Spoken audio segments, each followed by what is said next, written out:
क्या हुआ था लास्ट? साउंड, ध्वनि पॉल्यूशन ना। चलिए, ध्वनि पॉल्यूशन कहाँ गया? ये फिगर बना लिया था, ये सब फिगर बनाया था। लिखवे नहीं किया होगा तो फिगर क्यों बनाएगा? फिगर बना लिया है तो सच है, लिख लिया है ना।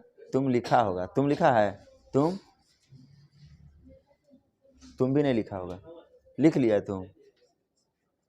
तो अभी कोई कहना है तो 10-10 दिन पर ब्रेक मार के पढ़े ले मियाँ, चश्मा लगा के में वो पावर वाला चश्मा है, हैं?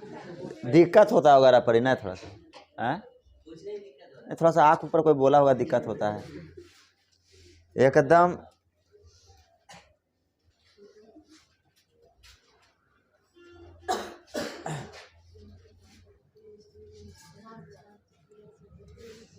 चलिए, महंगी गाड़ी,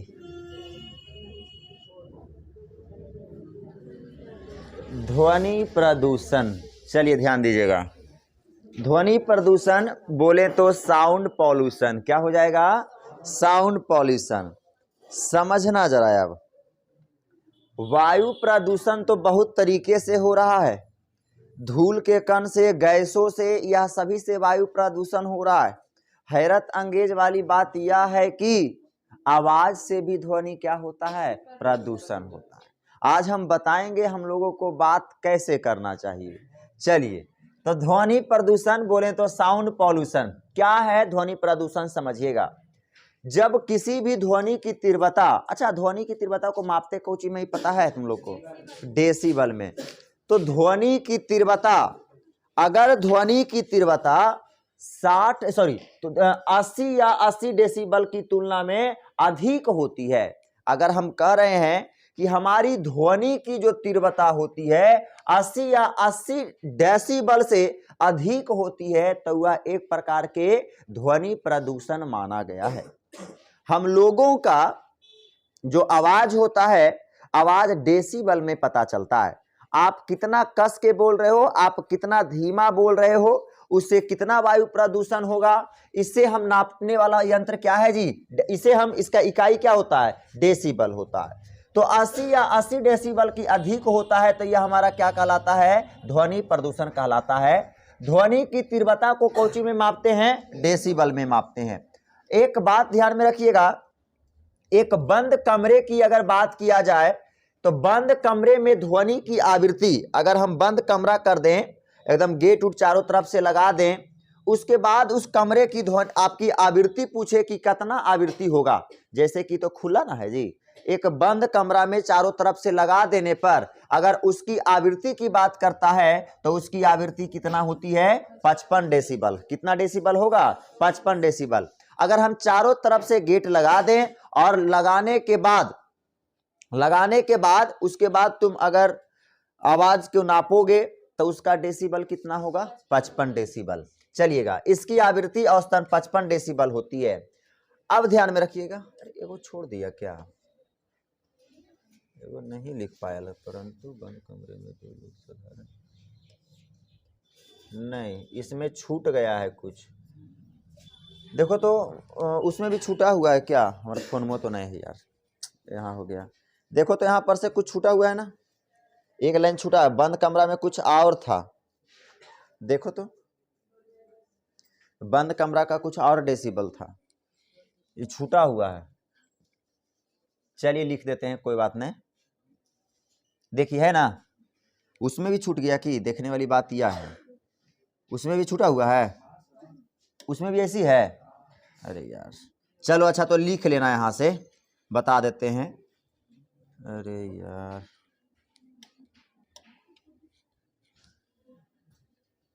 कहाँ चल गया?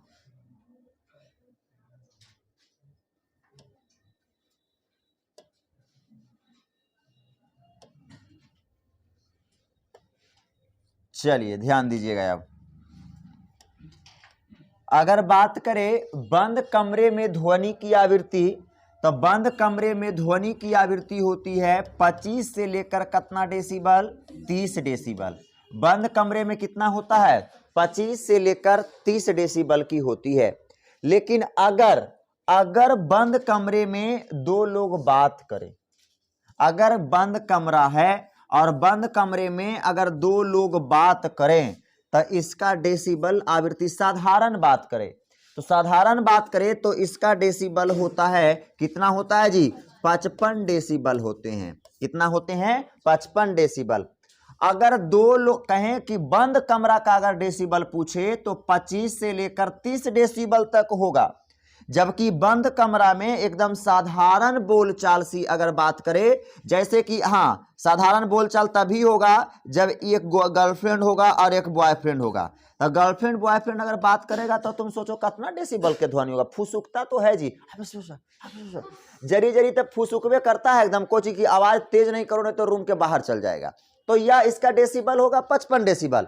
लेकिन अगर यही दो आदमी बात करे वाला जन्नी और मर्दाना रहे तो इसका डेसिबल खड़े बढ़ जाएगा या करीब करीब 75 डेसिबल के क्रॉस कर जाएगा। समझ रहा है बात को? 75 डेसिबल के क्रॉस कर जाएगा। लेकिन अगर गर्लफ्रेंड बॉयफ्रेंड रहता है तो 55 डेसिबल। मतलब साधारण का मतलब साधारण बात गर्लफ्रेंड है बॉयफ्रेंड कर सकता है, और साधारण बात ही सब तो कर ही नहीं सकता है। चलिए, तो हाँ, वही हम कह रहे थे कि 55 डेसिबल होता है औसतन। और ध्यान में रखिएगा, हॉस्पिटल तथा स्कूलों में ध्वनि की आवृत्ति कितनी होती है? 40 से 45 डेसिबल की। अब कहेगा सर स्कूल या हॉस्पिटल है सर, तो 40 से 45 से डेसिबल होगा। दो आदमी 55 डेसिबल, या इतना बड़ा हॉस्पिटल उतना बड़ा स्कूल में 40 से 45 डेसिबल।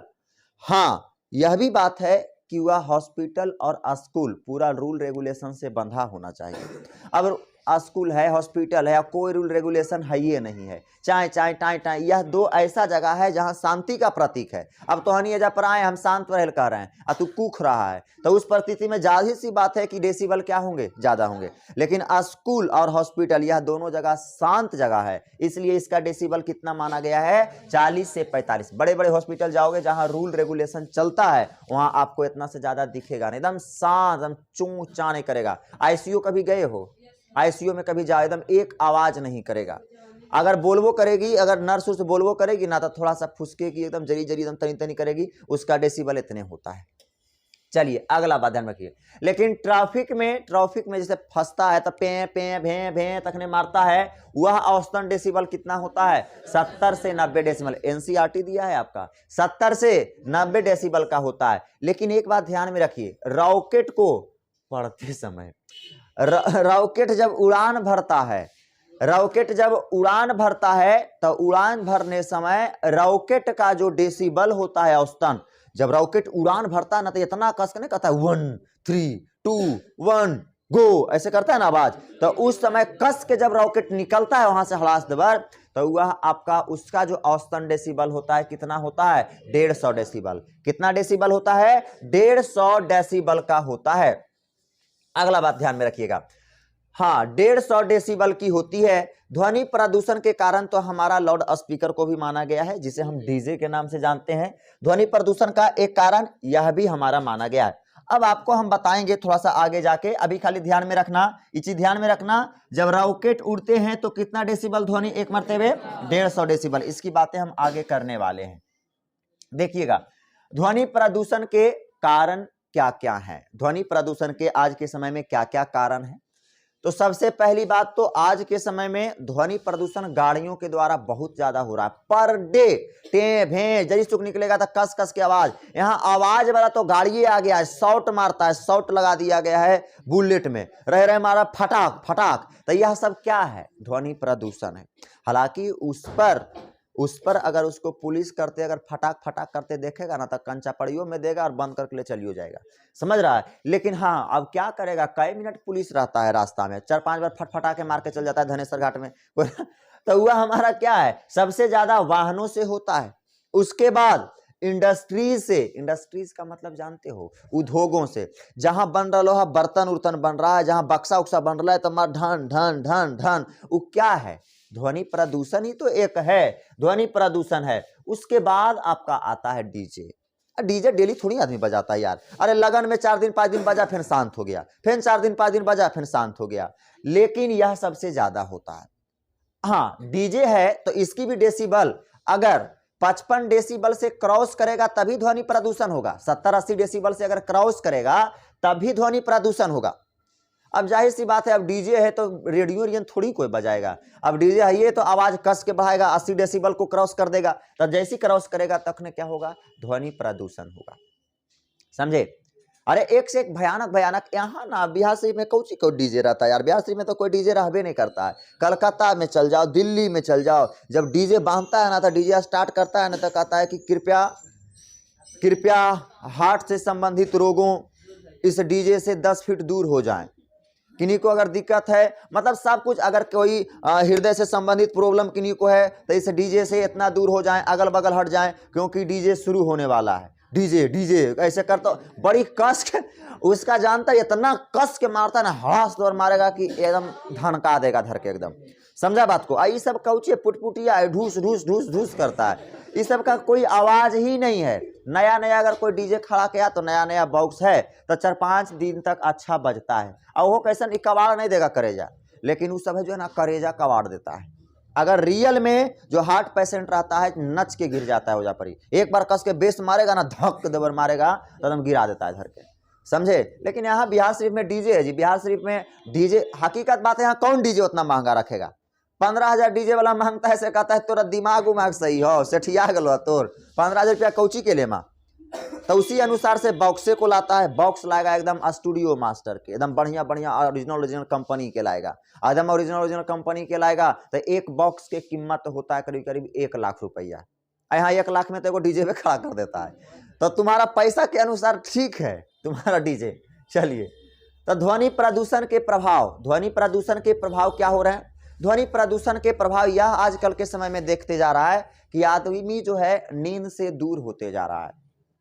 पहले जितना आदमी अच्छा से 8 घंटा बढ़िया का नींद लेता था नहीं ले पा रहा है, फट से सो रहा है, कहीं से ध्वनि प्रदूषण आया खट से उठ जा रहा है, या उतना नींद भी नहीं आ रहा है। ऐसा औसतन अगर देखा जाए तो पहले के आदमी जितना सोता था आज के आदमी उतना नहीं सोता है, दिन भर तेने काम ताम करते रहता है, फिर सांझ के कुछ मेंटेनेंस करेगा, कितना कमाई हुआ कितना क्या हुआ ये सब करेगा, 11-12 बजे जाकर सोता है, 5 बजे 4 बजे फिर उठिए जाता है, 5 घंटा 6 घंटा सूत रहा है, अर्थात कह सकते हैं अनिद्रा जैसी समस्याएं उत्पन्न हो गई है। उसके बाद हृदय स्पंदन का बढ़ना, जाहिर सी बात है ध्वनि प्रदूषण हो रहा है तो हृदय स्पंदन, हृदय की गति क्या हो रहा है, बढ़ रहा है। जितना पहले धड़कता था, हम लोग का धड़कना हृदय कितना चाहिए 1 मिनट में कै बार, 72 बार, अब है कि हृदय स्पंदन भी क्या होते जा रहा है, बढ़ रहा है। और जब हृदय स्पंदन बढ़ेगा तो ये आपका ब्रीदिंग भी बढ़ेगा, श्वसन की दर भी बढ़ेगी, क्योंकि हम जानते हैं 1 मिनट में 72 बार श्वास लेते हैं तो 72 बार हमारा हृदय भी धड़कता है, क्योंकि जब सांस लेते हैं तो ऑक्सीजन 72 बार जाता है फेफड़ा में, और ब्लड के काम है पूरा शरीर में ऑक्सीजन ले जाना, तो 72 बार धड़केगा तो ना 72 बार आपके फेफड़ा से ऑक्सीजन लेगा, और 72 बार ले जाके ग्लूकोज के साथ ऑक्सीजन अभिक्रिया करेगा, समझे बात को। तो यह श्वसन दर बढ़ेगा, क्योंकि हृदय स्पंदन बढ़ेगा तो आपका क्या बढ़ेगा जी, श्वसन दर भी बढ़ेगा। अगला समझिएगा, अगर ध्वनि की आवृत्ति 120 डेसिबल से ऊपर होती है तो कान के पर्दे, कान के मध्य के भाग के जो पर्दे होते हैं ये क्या हो सकता है, फट सकता है। 120 डेसिबल से अगर ऊपर रहेगा तो हमारा कान के पर्दा क्या हो सकता है, फट सकता है। अब सोचने वाली बात यह है, अभी हम जस्ट बोले कि रॉकेट के उड़ान करने वक्त कितना डेसिबल का होता है, 150 डेसिबल, 120 में कान के पर्दा फट रहा है, तो जो रॉकेट पायलट होगा, जो रॉकेट के उड़ान कर रहा होगा, तो उसका कान काहे नहीं पर्दा फटता है, कान में वह देखते होगे कि एक बढ़िया से करके हेडफोन लगेले तो तोरा क्या लगता है कि वह खेसारी लाल यादव के गाना बजता होगा उसमें। वह आवाज को बैलेंसिंग करने के लिए क्या किया जाता है, लगाया जाता है, क्योंकि जानता है कि रॉकेट में 150 डेसिबल से ऊपर ध्वनि निकलेगा, अगर हमारे कान में गया तो वो क्या कर देगा, पर्दा को फाड़ देगा। इसलिए वो लगा लेता है तो थोड़ा सा भी उसको आवाजें नहीं आता, जरीमन टू दोहराएगा, ज्यादा आवाज ही नहीं आता, इतना वो ध्वनि को ऑब्जॉर्प्शन करता है। साउंड ऑब्जॉर्प्शन स्पेशल हुआ होता है हेडफोन, समझे। अगला बात ध्यान में रखिएगा, अगला नोट में ध्यान में रखिएगा, मफलिंग मटेरियल ध्वनि का अवशोषित करता है, अर्थात कह सकते हैं वो जो ऐसे करके बना हुआ रहता है वह कौन मटेरियल से, कौन पदार्थ से बना रहता है, मफलिंग मटेरियल से। मफलिंग मटेरियल जो होता है ध्वनि को क्या करता है, अवशोषित करता है। आप अपने घरों में अगर चाहते हैं कि घरों में एक भी आवाज बाहर से टी कू का नहीं आए, तो घर के शीशा तीसा टोटल अगर खिड़की विड़की लगाते हैं उसमें आप क्या डाल के लगवाएं, मफलिंग। जब शीशा में मफलिंग होता है जी, मफलिंग थोड़ा बहुत डाला जाता है, तो अगर ज्यादा मात्रा में मफलिंग का यूज किया जाएगा तो उस घर में थोड़ा सा भी आवाज बाहर से चनचनाहट और ढनढनाहट की नहीं आएगी। स्टूडियो जो होता है जहां गाना उना शूटिंग वूटिंग होता है, तो वह स्पेशल उसका कांचे होता है कि बाहर से किसी प्रकार का आवाज अंदर नहीं जाए। वह कौन पदार्थ होता है, मफलिंग पदार्थ, क्योंकि यह पदार्थ ऐसा ही जो ध्वनि को क्या कर लेता है, अवशोषित कर लेता है। अगला बात ध्यान में रखिएगा, एग्जाम्पल कान के हेडफोन वही बताएं, चलिएगा। हाँ, अगला बात है, ध्वनि प्रदूषण को देखते हुए भारत सरकार ने ग्रीन मफलर स्कीम योजना बनाई। ध्वनि प्रदूषण को देखते ही भारत सरकार के द्वारा कौन सा योजना आया जी, ग्रीन मफलर स्कीम आया। कौन आया, ग्रीन मफलर स्कीम।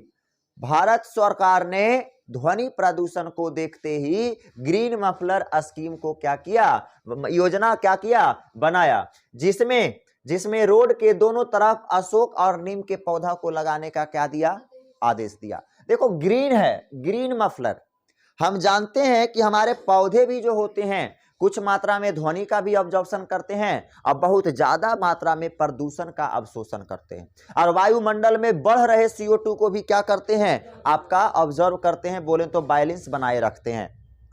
तो जब सरकार को लगा कि ध्वनि प्रदूषण भी काफी गंभीर समस्या है आज के समय में, वायु प्रदूषण भी गंभीर समस्या तो है ही था, ध्वनि प्रदूषण भी है, तो इसको देखते हुए भारत सरकार ने एक योजना लाई जिसका नाम है ग्रीन मफलर स्कीम।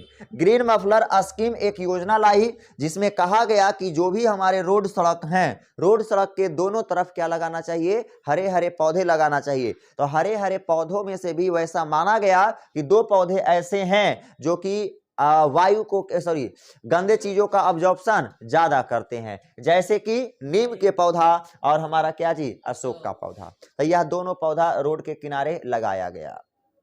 आइए देखिएगा, ग्रीन हाउस प्रभाव। अब यहां हमारा खत्म हो गया, क्या खत्म हो गया, ध्वनि साउंड पॉल्यूशन खत्म हो गया, एयर पॉल्यूशन खत्म हो गया। अब ये हमारा क्या आ गया जी, ग्रीन हाउस प्रभाव। ग्रीन हाउस प्रभाव का मतलब होता है ग्रीन हाउस इफेक्ट। क्या होता है, ग्रीन हाउस इफेक्ट। अब ग्रीन हाउस इफेक्ट यह इंपॉर्टेंट है, बढ़िया से देखना पहले।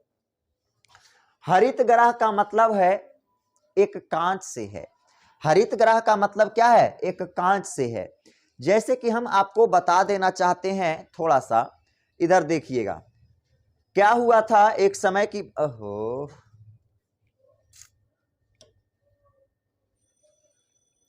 देखिएगा, हरित ग्रह जो है, हरित ग्रह प्रभाव का संबंध एक कांच से है। कहानी के तौर पे समझिएगा, समझो कि यह कांच है और इस कांच के अंदर हमने पौधे को उगाए। क्या उगाए, पौधे को उगाए।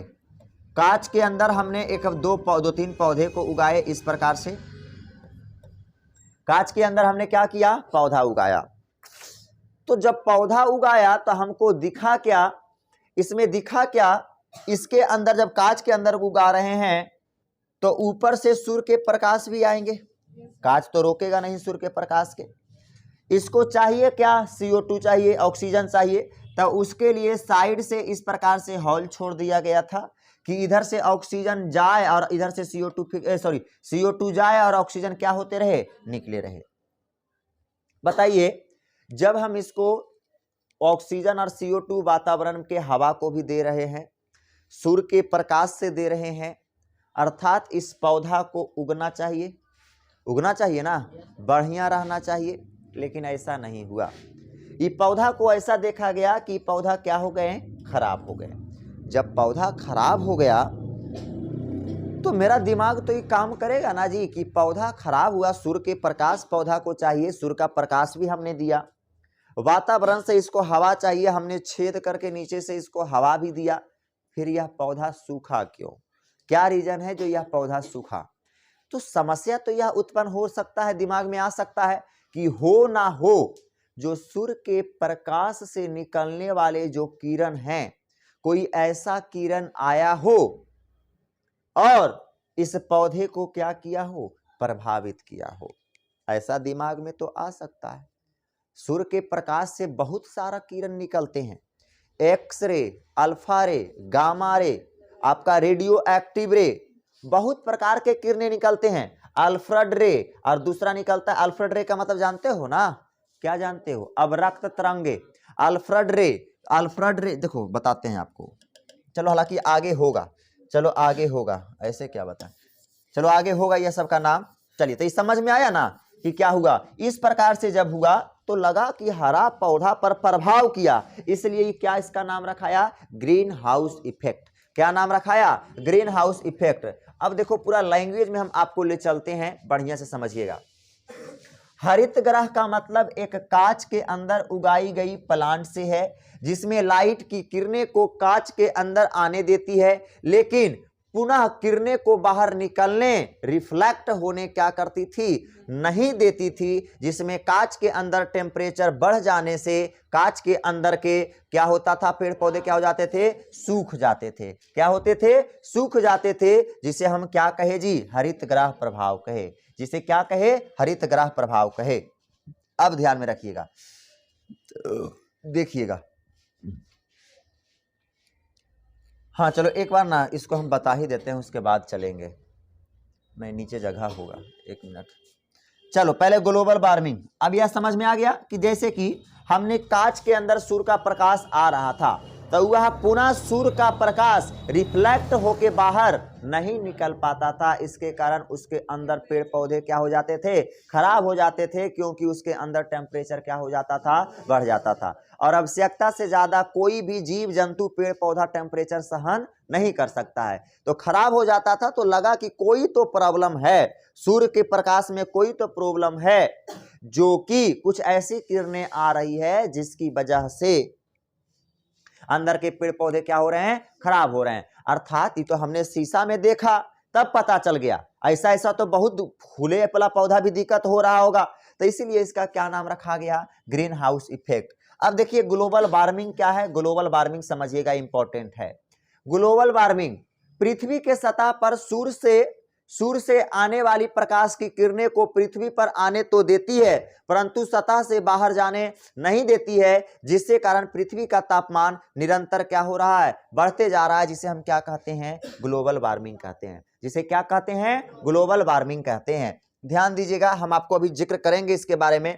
जैसे कि टोटल प्रकाश की किरणें हम बोले ना कि आगे है, देखिएगा सूर्य से निकलने वाली बहुत सारी किरणें हैं। कौन कौन किरणें निकलते हैं, ध्यान में रखिएगा। पहला अल्ट्रा वायलेट रे, सभी लोग जानते होंगे, यह फेवरेट रहा है तुम लोग को 8वां 9वां 10वां में। यूवी किरण, अल्ट्रा वायलेट, एकरा से एगो चीज भी जानता है कि छेद के बारे में, ओजोन के बारे में, इतना तो जरूर जानता होगा। तो यह सूर्य के प्रकाश से बहुत सारा किरणें निकलते हैं। अगर वह सूर्य के किरण डायरेक्ट पृथ्वी पर आ जाए ना, तब पूरा मानव सभ्यता का नष्ट हो जाएगा। समझे बातों को, पूरा मानव सभ्यता नष्ट हो सकता है। तो ध्यान में रखिएगा, सूर्य से निकलने वाली बहुत सी प्रकाश की किरणें होती है। अल्ट्रा वायलेट किरणें होता है, इंफ्रारेड रे होता है, इंफ्रारेड रे का मतलब अवरक्त तरंगे। और कितने प्रकार की अवरक्त तरंगे होती है जी, हैं, बैजानी या पिनाना, जानते हो ना, बिजानी या पिनाला, और नहीं तो विबगयोर नहीं जानते हो, अरे ब्लू ग्रीन नीला, ये सब क्या है, अल्फ्रारेड रे हैं, इंफ्रारेड रे हैं। अगला एक्स किरण भी निकलता है सूर्य के प्रकाश से। अगला बाई किरण भी निकलता है, गामा किरण भी निकलता है, बाई लिख दिया, गामा किरण भी निकलता है। अगला कौन निकलता है, रेडियो वेव भी निकलता है, और कौन निकलता है जी, माइक्रोवेव पर। लेकिन हैरत अंगेज वाली बात है, इतना प्रकाश के किरण जिस दिन पृथ्वी पर पड़ गया ना, खत्म हो जाएगा, भुस्सा भुस्सा हो जाएगा पृथ्वी। इतना में से केवल 2 किरण ही पृथ्वी पर क्या होते हैं, पड़ते हैं। देखिएगा वो 2 किरण कौन कौन है। पृथ्वी के सतह पर इंफ्रारेड रे और कौन आता है, विजिबल रे। इंफ्रारेड रे आता है और कौन आता है जी, विजिबल रे ही आते हैं। इसमें इंफ्रारेड रे का तरंगदैर्घ्य ज्यादा होने के वजह से पृथ्वी पर टकराकर पृथ्वी के सतह पर रिफ्लेक्ट होते रहते हैं, जिससे कि पृथ्वी का तापमान निरंतर क्या होते जा रहा है, बढ़ते जा रहा है। देखिएगा, समझिएगा, यह फिगर में आपको समझाने का,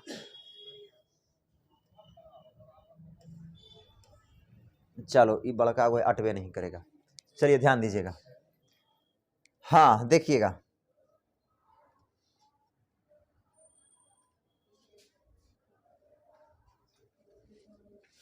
चलिए आपके सामने हम ये जो बना रहे हैं, समझिएगा, यह पृथ्वी है। ये क्या है, पृथ्वी है, और पृथ्वी के बाहर पृथ्वी सतह है ना, यह पृथ्वी सतह है।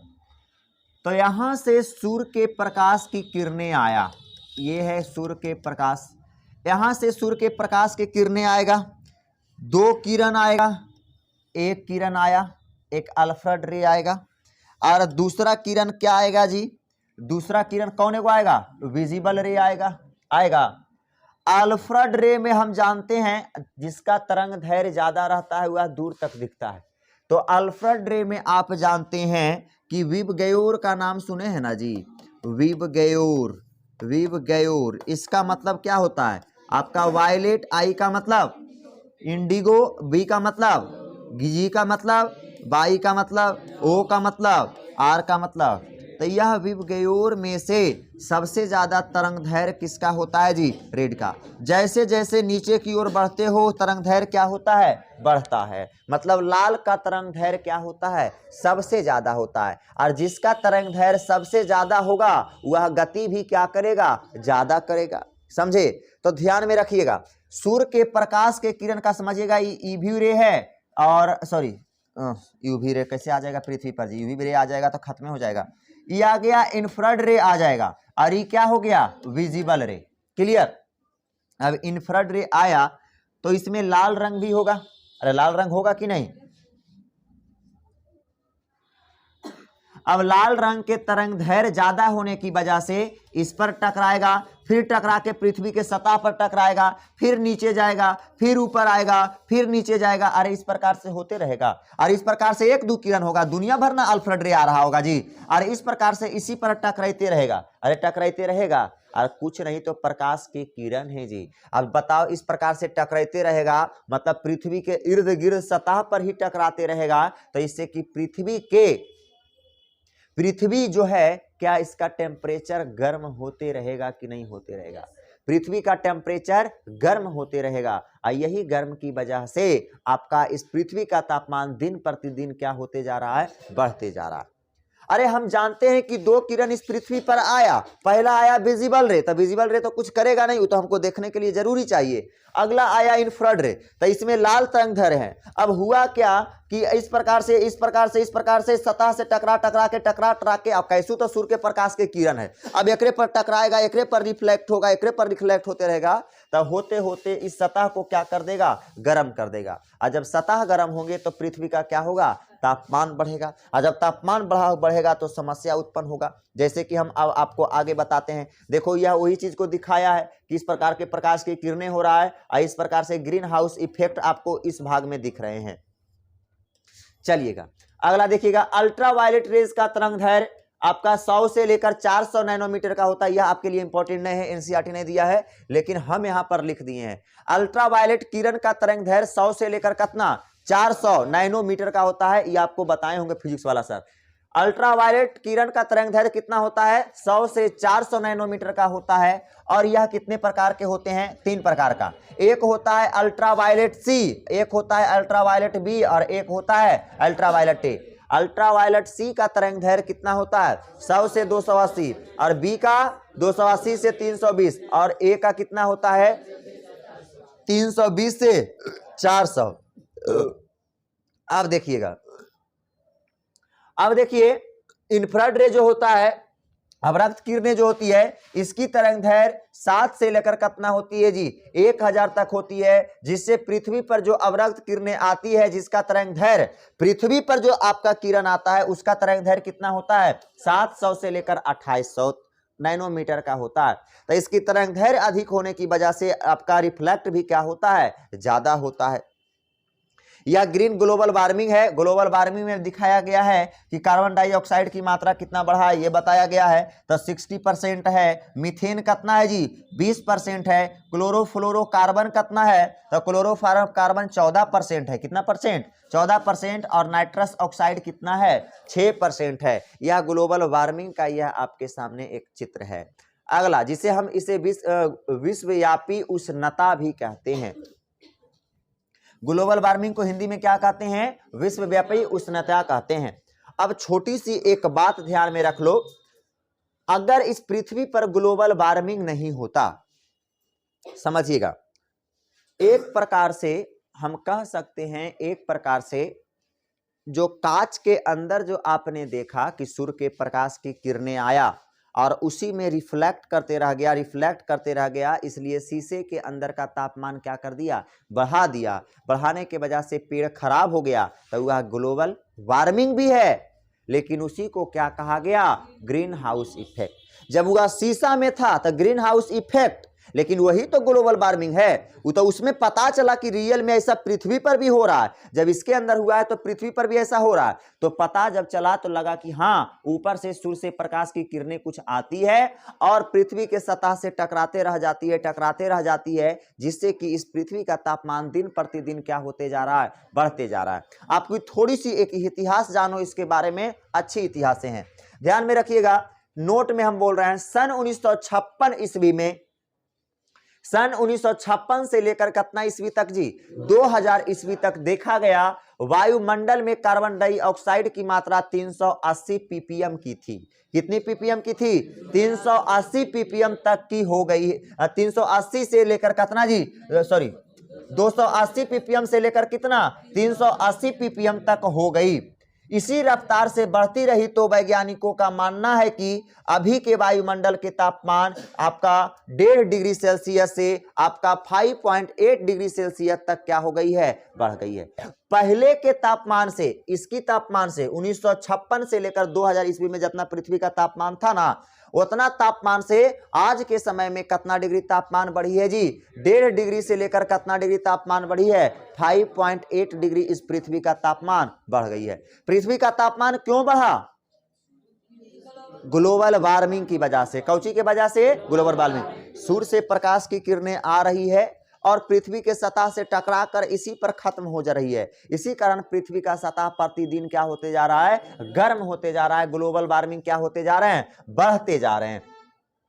तो 1.5 से लेकर कितना डिग्री बढ़ा है 5.5 डिग्री, बोले तो 5.8 डिग्री सेल्सियस तक बढ़ी है। लेकिन पिछले शताब्दी से 0.5 डिग्री सेल्सियस तापमान की क्या हुई है वृद्धि हुई है। मतलब हमेशा हर शताब्दी यह तापमान क्या हो रहा है बढ़ रहा है। हर साल यह तापमान प्रतिदिन बढ़ रहा है। और ऐसा माना गया था कि अगर इस पृथ्वी का तापमान, अगर इस पृथ्वी पर ग्लोबल वार्मिंग नहीं होता, अर्थात जब ग्लोबल वार्मिंग नहीं होता इसका मतलब सूर्य के प्रकाश पृथ्वी पर पड़ता तो रिफ्लेक्ट नहीं होता, और जब नहीं होता तो ऐसा माना गया कि अगर इस पृथ्वी पर ग्लोबल वार्मिंग नहीं होता तो इस पृथ्वी का तापमान -18 डिग्री सेल्सियस होता। कितना डिग्री सेल्सियस होता -18 डिग्री सेल्सियस तक होता। लेकिन ग्रीन हाउस इफेक्ट की वजह से आज हमारी पृथ्वी का तापमान 15 डिग्री सेल्सियस है। आज नॉर्मल पृथ्वी का तापमान हम लोग का कितना है जी 15 डिग्री सेल्सियस है। लेकिन अगर ग्लोबल वार्मिंग नहीं होता तो कितना होता -18 डिग्री सेल्सियस, -18 डिग्री सेल्सियस तक होता। अर्थात कह सकते हैं जैसे जम्मू कश्मीर उमी कश्मीर अभी है ना हाल इलाका, वैसे ही हमारा सारा का इलाका रहता। लेकिन ग्लोबल वार्मिंग की वजह से या पृथ्वी का तापमान हम लोग का जनरल नॉर्मल कितना हो रहा है 15 डिग्री सेल्सियस है। पृथ्वी पर CO2 की मात्रा बढ़ने की वजह से पृथ्वी का सतह मोटी होते जाती है, जिससे पृथ्वी पर पड़ने वाला अवरक्त किरणें इससे मोटी परत को आपका बाहर नहीं निकल पाता है, जिसके वजह से ग्लोबल वार्मिंग बढ़ता है। जैसे कि ध्यान दीजिएगा यहां पर ही, अरे ओजोन डिप्लीकेशन देखिएगा, समझिएगा, यहां पर ही देखिएगा। अब छोटा सा जितना भी बोले ना, एक बार में हम आपको बता देते हैं जी, बढ़िया से देखिएगा जरा। यह समझिए, यह पृथ्वी है, ठीक है, और पृथ्वी के बाहर हमने एक सतह बनाया। याद इस सबको नहीं करना, इतना याद होबे नहीं करेगा। चलिए समझना, ये देखो, यह पृथ्वी का क्या है, सतह है। यह आपकी पृथ्वी है और यह क्या है, पृथ्वी के सतह है। यह लैंग्वेज ना है जी, लैंग्वेज याद कभी होता है, लैंग्वेज समझने वाला चीज होता है। पृथ्वी है, बाहर में पृथ्वी का क्या है, सतह है। अब देखिए यहां पर सूर्य का प्रकाश है, एकदम सूर्य का प्रकाश लाल है एकदम। अब यहां से सूर्य से प्रकाश की किरणें आ रही है। अब जब सूर्य से प्रकाश की किरणें आएगी तो यहां पे पड़ेगी, एक किरण और आएगा इस प्रकार से यहां पर पड़ेगा। एक किरण हमने माना कि यूवी आया और दूसरा किरण क्या आया, दूसरा हमने क्या माना, विजिबल रे माना, दूसरा आया विजिबल रे, सॉरी, ओहो, यूवी रे आ जाएगा तो खत्म हो जाएगा जी। अरे यूवी रे के तो रोके लेते, इतना प्रकार के चीजें हो रही है, ये कौन हो जाएगा, इंफ्रारेड रे हो जाएगा। हल्का सा छेद के वजह से आया से तो तराही कर दिया जी, कुले के छेदे हो गया, हाटे बीट हो गया सबके।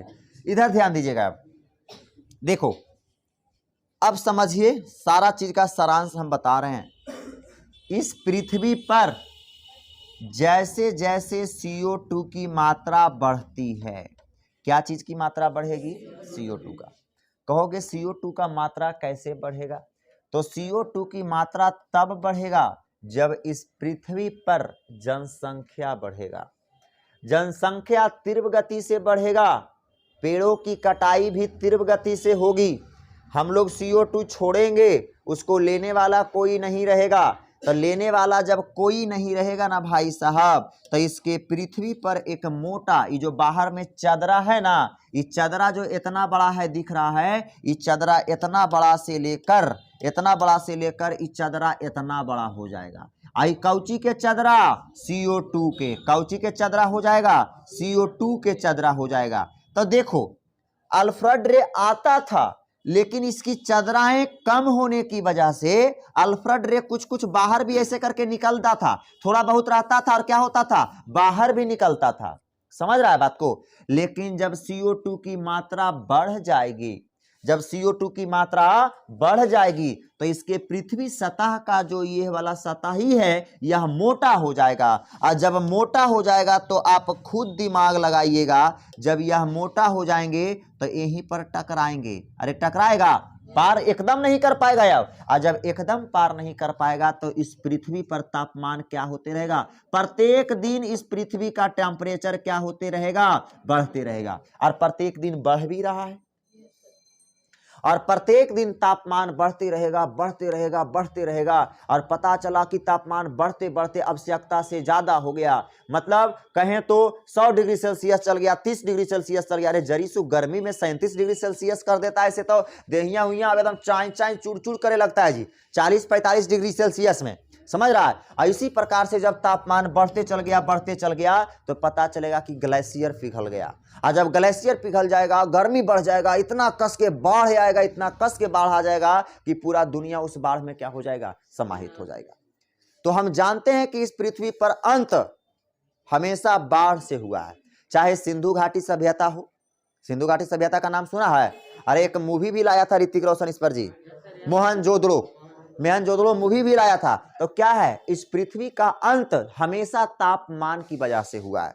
पिछला बार डायनासोर युग का अंत का बारे में जानता होगा, क्या हुआ था, आसमान से कुछ ऐसा उल्का पिंड टूट के इस पृथ्वी पर गिरा जो तापमान क्या हो गया, डैमेज हो गया। ग्रीन हाउस द्वारा इतना कस के तापमान बढ़ा, इतना 1000 डिग्री सेल्सियस तापमान था, 1000 डिग्री सेल्सियस तापमान इस पृथ्वी पर चल गया। एकदम लाल लाल, एकदम ये सब टोटल सामान एकदम लाल लाल, ये सब टोटल जब ये सब सामान था कि नहीं था भाई, लेकिन है ये था, कुछ अवशेष निकला था मोहनजोदड़ो में। देखो हम लोग का पता कैसे चलता है, जब हम लोग का इस पर रिसर्च चलता है, जैसे कि हम ही लोग हैं, हम लोग का कस के ये हाल अगर रहा तो हम लोग का भी अंत हो जाएगा, कस के टेम्परेचर बढ़ जाएगा, ग्लेशियर पिघल जाएगा, बाढ़ कस के आएगा, सब बाढ़ में खत्म। तो हम लोग मट्टी के सतह से दबा जाएंगे, सभी लोग दबा जाएगा, तो हम लोग तो सड़ गल जाएंगे, लेकिन हड्डी जरीमन रहेगा ना, हड्डी का अंश रहेगा, ये सब सड़े गलेगा नहीं। तो अगला जनरेशन फिर 1000 वर्ष के बाद जो पैदा लेगा इस पृथ्वी पर, कीड़ा मकोड़ा बनेगा, फिर धीरे धीरे धीरे धीरे बड़ा बनेगा वो, तो फिर इस पृथ्वी पर आएगा, तो वो कहेगा ना कि पहले के आदमी ऐसा चीज कुछ यूज करता था, ऐसा कुछ यूज करता था, वो जान नहीं रहा है, लेकिन कहेगा हाँ ऐसा ऐसा बहुत ज्यादा मिल रहा है। मोहनजोदड़ो में क्या था, हमको क्या दिखा था एगो हल जोते वाला, इस प्रकार से ऐसा करके, जो क्या होता है नहीं बैल के पहले वाला रहता था ना जी, इस प्रकार के अवशेष मिला था मोहनजोदड़ो में। तो मोहनजोदड़ो में मिला था, इससे दिमाग यही ना काम किया कि उस क्षेत्र के, उस इलाका के लोग कृषि पर निर्भर थे, मतलब वहां कृषि होता होगा तबे ना ये हारा जोते वाला रख लेने, वरना काहे ओरा कौची खोदैया करेगा। तो हार जोते वाला मिलने का मतलब है श्रेय कि वहां का लोग कृषि पर निर्भरता करते थे।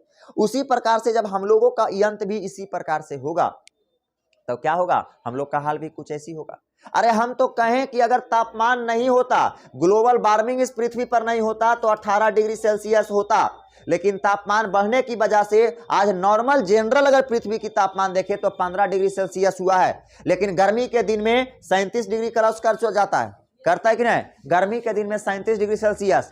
या CO2 जितना बढ़ेगा उतना टेम्परेचर बढ़ेगा, और टेम्परेचर का बढ़ना मतलब ग्लेशियर पिघलना, ग्लेशियर पिघलना मतलब बाढ़ आ जाना, बाढ़ आ जाना मतलब इस धरती पर से इस 21वीं सदी का क्या हो जाना, समाप्त हो जाना। समझे? तो अपने आप को बचा लो, जनसंख्या बढ़ाने से बचा लो, जनसंख्या बढ़ाना ही गलत बात है, समझे? हम दो हमारे दो में रहिए, सबसे मस्त चीज है। क्लियर? यहां तक समझने में किसी को कोई दिक्कत? अगला है ओजोन डेप्लीकेशन, यह भी इंपॉर्टेंट है, ओजोन डेप्लीकेशन यह बताएंगे, उसके बाद क्लियर, ठीक है। और इसको देख के आएगा, सब लैंग्वेज है, इसको अपने से देखोगे समझ जाओगे, ठीक है। चलो